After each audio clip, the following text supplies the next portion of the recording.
O apóstolo, terceira parte, capítulo 3, a discussão. E, em consequência, Paulo teve a regalia de ficar em um alojamento próprio, sob a vigilância de um guarda, até a ocasião do julgamento. Aquele alojamento precisava ficar na vizinhança do quartel do Monte Palatino, porque seu guarda era mudado diariamente. Em vista disso, os amigos lhe alugaram aposentos em uma ínsula ou casa de cômodos no Monte Aventino, do outro lado do Circo Máximo, não longe da casa de Priscila e de Áquila, que, como dantes, davam os seus cuidados ao apóstolo. Em sua liberdade provisória, a primeira ideia de Paulo foi pôr-se em contato com os chefes da comunidade judaica de Roma. Preocupava-o a possibilidade de circularem boatos desfavoráveis a seu respeito, como o de pretender apresentar queixa a César contra os judeus da Terra Santa, e mandou Aristarco e Timóteo procurar os anciãos da sinagoga para explicar-lhes que não poderia ir ter com eles por estar preso em sua própria casa. Os anciãos já tinham ouvido falar na sua chegada e nas circunstâncias que a rodearam, porém, na sua maioria, ignoravam de quem se tratava, sabendo somente que um judeu, cidadão romano, se encontrava preso em Roma. Pelo seu lado, desejavam saber de que o acusavam e como lhe poderiam ser úteis. Muitos judeus já tinham chegado presos a Roma e eles julgavam um ato grandemente meritório salvarem, quando possível, um homem de seu sangue das garras dos edomitas, isto é, dos romanos. Aceitando o convite, alguns anciãos foram uma noite à habitação de Paulo no cenáculo, ou pavimento superior daquela casa repleta de inquilinos. Paulo envelhecera muito durante o tempo de sua prisão. Havia mais de 2 anos que se achava privado da liberdade de locomover-se, e para um homem ativo como ele, isso era mais penoso do que as trabalhosas jornadas que empreendera no desempenho de sua missão sagrada. Achava-se extenuado. Habituado a acudir ao apelo de remotas cidades e províncias necessitadas de ouvir a boa nova, viu-se forçado a dirigir suas congregações do modo que lhe foi possível dentro das 4 paredes de uma prisão. O homem que atraía os outros a si como um ímã passou longos períodos de tempo acorrentado a um outro homem.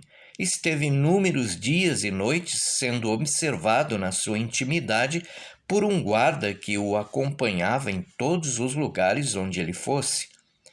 Na realidade, às vezes o guarda era sensível à sua mensagem e ao magnetismo da sua personalidade. Às vezes rompia a muralha entre o judeu e o gentil, transformando a desconfiança e a prevenção em amizade. Assim sucedera com o bom Júlio, que fora seu companheiro na sua última viagem. Mais de uma vez, a fé no Messias serviu de vínculo comum entre ele e o seu carcereiro.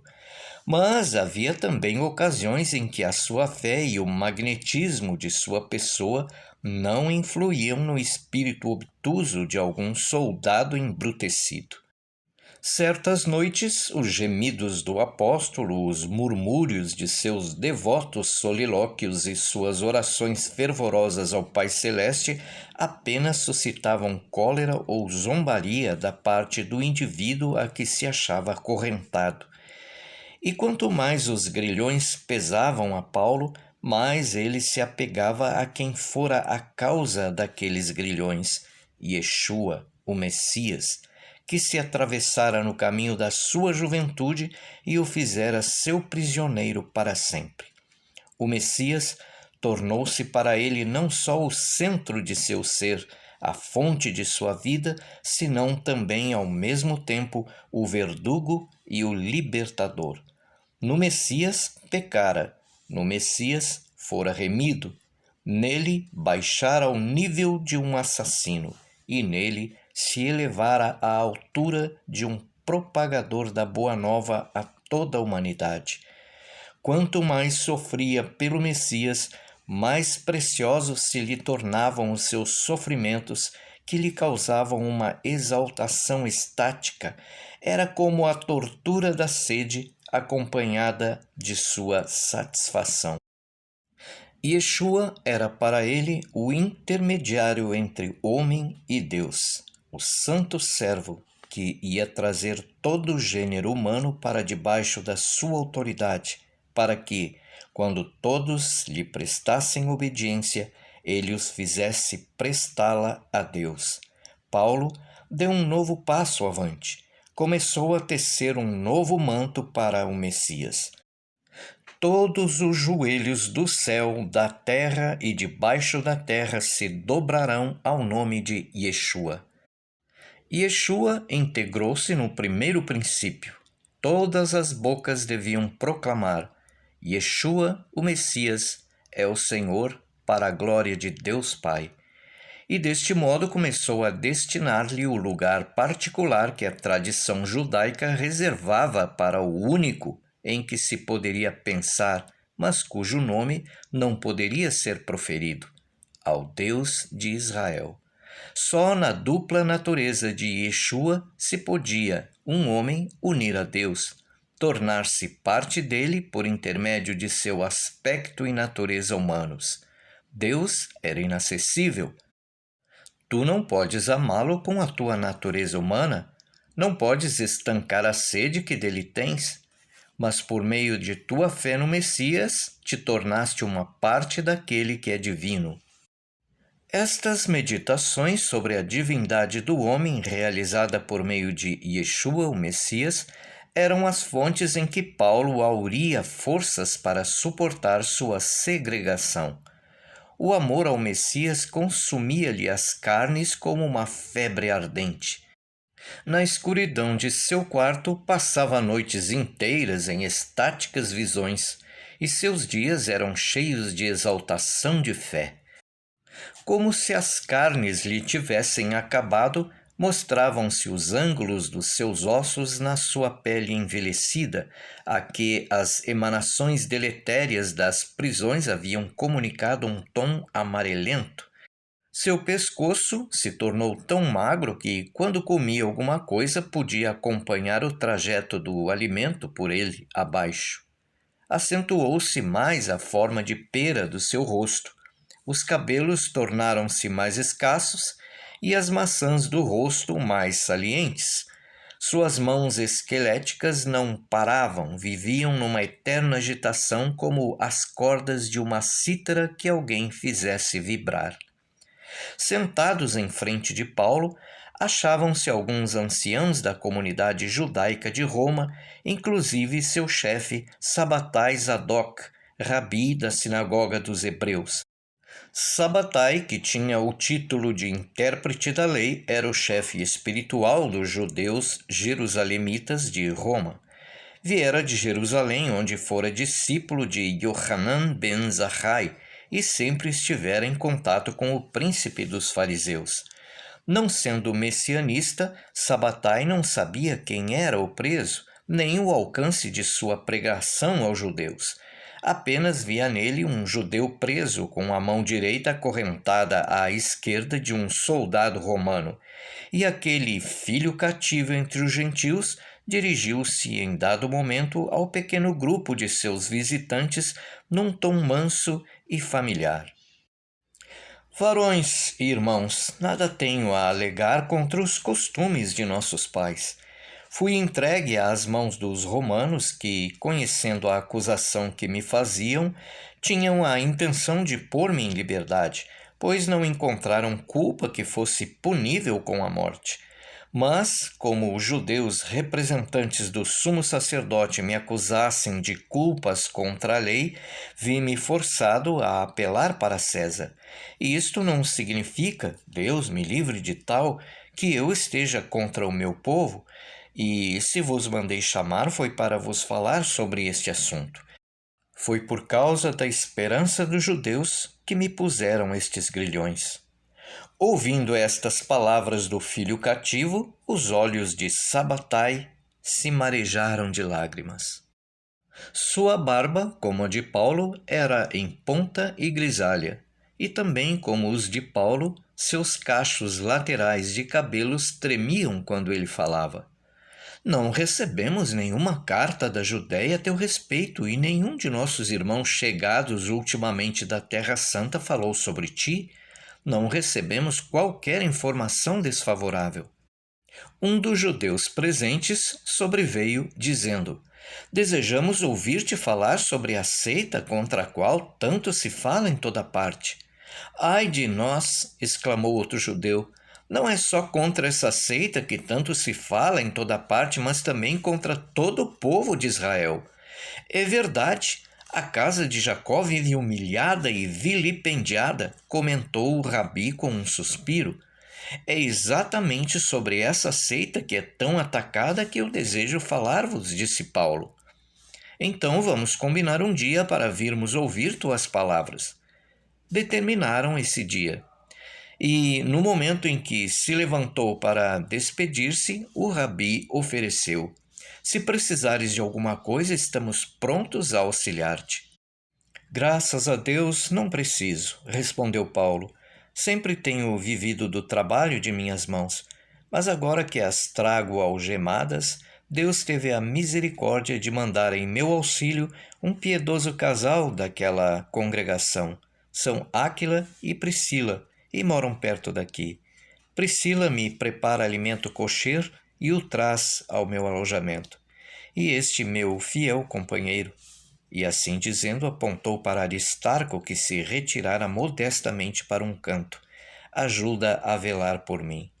O mesmo fazem os membros da congregação que estão comigo. Quanto ao mais, confio no Senhor do Universo. No dia determinado, o rabi da sinagoga dos Hebreus foi com os sábios da comunidade de Roma à casa de Paulo. Entre eles havia representantes de outras sinagogas, como Raia Emet, da denominada Via Ápia. Paulo passou o dia discutindo com eles, expondo-lhes a sua doutrina do Messias, o justo, que os messianistas adotavam, e ele pregava tanto aos judeus como aos gentios, porque o Messias declarou que ele viera derribar as muralhas entre os judeus e os gregos, tornando-os um só povo. Como todos os doutores ali presentes sabiam, a Torá se dividia em duas partes, contendo a primeira as regras de conduta e a segunda os princípios ou matéria para edificação. Ora, a halachá, ou regras de procedimento ensinadas por Paulo, malgrado divergisse em alguns pontos da halachá tradicional, baseava-se nos 10 mandamentos, de forma que, nessa parte, pouco motivo houve para divergências. Essa doutrina derivava do conjunto de leis judaicas estudadas por Paulo em Jerusalém sob a direção de Rabban Gamaliel. Exortava as mulheres a obedecerem aos maridos, os homens a amarem suas mulheres e a não as tratarem rudemente. Incitava os filhos a honrar seus pais e os pais a se compadecerem de seus filhos. Preceituava também que os servidores obedecessem a seus senhores e que os senhores tratassem com justiça os servidores, pois todos nós temos um único Senhor, que é Deus, que está no céu, e prevenia-os contra a culpa da idolatria e da fornicação. Deveis ser puros, deveis ser filhos de Deus, isentos de nódoas. Essa doutrina que Paulo pregava aos gentios causou impressão favorável aos ouvintes que viam no seu apostolado a mão de Deus, que enviara um mensageiro para salvar os gentios do abismo da impureza, ou, como Paulo dizia, para expulsar o homem antigo, corrompido pela devassidão, substituindo-o pelo novo homem criado à imagem do Deus justo e em verdadeira santidade. Não era possível que esses preceitos lhes causassem outra impressão. e os doutores louvaram essa parte da exposição, fazendo votos para o triunfo de tais ideias. Se o Messias de que Paulo falava fosse livrar os gentios de sua vida de abominações, havia motivo de grande regozijo para o povo de Israel, pois a sabedoria de Deus cobriria a terra, assim como as águas cobrem o mar. E os sábios presentes ouviram, manifestando a sua aprovação, apenas com ocasionais interrupções às regras de conduta que Paulo implantava entre os gentios. Mas, quando chegou à segunda parte da exposição e se referiu aos princípios da fé que serviam de fundamentos àquelas normas, quando tornou o centro de sua doutrina não o Deus de Israel, mas o Messias, os ouvintes começaram a discordar. E poderia ser de outro modo? Poderia uma nova doutrina substituir a autoridade de Moisés? E então surgiu entre Paulo e os anciãos uma exaltada discussão apenas possível entre os judeus que derramaram seu sangue pela sua religião. O ambiente tornou-se carregado como que a casa ia pegar fogo. Tremiam os corpos, agitavam-se as barbas e dedos secos espetavam o ar como a indicarem textos invisíveis. Citavam o Pentateuco, invocavam os profetas e se engalfinhavam com interpretações de textos. Sem mais quererem ouvir Paulo, tapavam os ouvidos, abanando com energia as cabeças. Mas Paulo não era homem para desanimar. Quanto mais exaltado o debate, mais insistia por ser ouvido, e por fim obrigou-os a atender para as últimas conclusões de sua fé. Até o advento do Messias, disse Paulo em voz alta, não havia contato direto entre o homem e Deus. Deus era Deus e o homem era homem. Deus apenas lhe aparecia com aspecto humano e os homens se lhe dirigiam através de uma nuvem. O próprio Moisés conversava com Deus por entre um véu, pois sendo Moisés um ser de carne e sangue gerado pelo homem e concebido pela mulher, um véu revestia a presença de Deus. Deus falava a Moisés por meio de leis e mandamentos que deu aos filhos de Israel. E como podia um homem de carne e sangue identificar-se com Deus? Só pelo advento do Messias, cuja natureza era em parte divina e em parte humana, o homem e Deus se uniram espiritualmente. Ficamos em íntima união com Deus, diretamente e não com um véu de permeio, como sucedia com Moisés, nosso mestre. Um crente no Messias torna-se uma parte do Espírito de Deus. Não é mais orientado pelas leis e mandamentos que são feitos para os estranhos a ele, mas para os que estão fora, para os homens escravizados pela carne. É guiado por um poder mais elevado, pelo Espírito de Deus que mora nele por meio de sua fé no Messias. A fé no Messias torna o homem uma parte do Espírito da divindade. Ela é seu guia e para ele encarna toda a lei e os mandamentos. Isto o faz, embora incircunciso, um filho de Abraão. Falo participante dos supremos direitos prometidos a nossos antepassados. E, circunciso ou não, torna-se um Ben Israel, um filho de Israel. Circuncidado ou incircunciso, judeu ou gentil, homem ou mulher, livre ou escravo, ele atinge a divindade por intermédio da fé no Messias. Que judeus poderiam ouvir palavras tais saírem da boca de um judeu? Os doutores da lei ficaram horrorizados com o que ouviam, segundo já sucedera antes, tanto a judeus tradicionais como a judeus messianistas. O Deus de Israel é um apenas, exclamou um dos presentes. A Echad, a singularidade de Deus, é o círculo de fogo que o encerra, e ninguém absolutamente pode aproximar-se dele, quer sejam patriarcas, quer Moisés, quer outras pessoas. Os patriarcas e Moisés não o podem, concordou Paulo, mas pode o Messias, que participa de sua divindade. Até este ponto da discussão, o Rabi Sabatai manifestara um ardor igual ao dos demais, mas ouvindo Paulo repetir estas palavras, sentiu-se como que desfalecer. Os olhos se lhe inundaram de lágrimas e seu rosto exprimiu uma profunda tristeza e começou a falar com voz trêmula. Que é o homem? Que somos nós? Pó e cinzas? Quem se pode elevar até Deus? Só os gentios creem que seus reis se tornam deuses e por isso lhes oferecem sacrifícios. Quanto a nós, os judeus, só reconhecemos um Deus único, que foi o que apareceu a nossos pais e disse a Moisés: Eu sou o que sou. Tudo o mais é vacuidade e nada. E não temos outra natureza humana além da que vem em nossos salmos, que clamam a Deus: Para onde me irei do teu espírito? Ou para onde fugirei da tua presença? Por esta fé sofremos a tortura e por ela sofremos a morte. Por ela somos desprezados e espezinhados como a relva do chão. E aqui, nesta Babilônia, somos escarnecidos nos teatros e circos. Em todas as cidades dos gentios somos a poeira de suas ruas, e em toda parte a mesma onda de ódio ameaça carregar-nos. Só temos um ser a que nos apegarmos, Deus, e dele só temos a Torá que nos deu para salvar-nos. Com o rei Davi, nós dizemos: Confiando em Deus, não temerei as maldades dos homens. E se propagas a Torá entre os gentios, se lhes ensinas os 10 mandamentos, que são a lei de Moisés, se neles incutes o temor de Deus e o amor às boas obras, só poderemos dizer: Benditas sejam tuas mãos e bendito o trabalho de tuas mãos.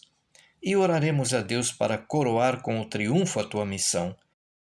Mas se nos vens dizer, livre-nos Deus, abandona a Torá de Deus substituindo-a por outra autoridade, nós te responderemos: já falaste em demasia, basta a tua obra com os gentios, deixa aos judeus sua lei mosaica.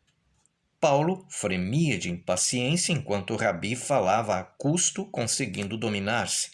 Por fim, não quis ouvir mais.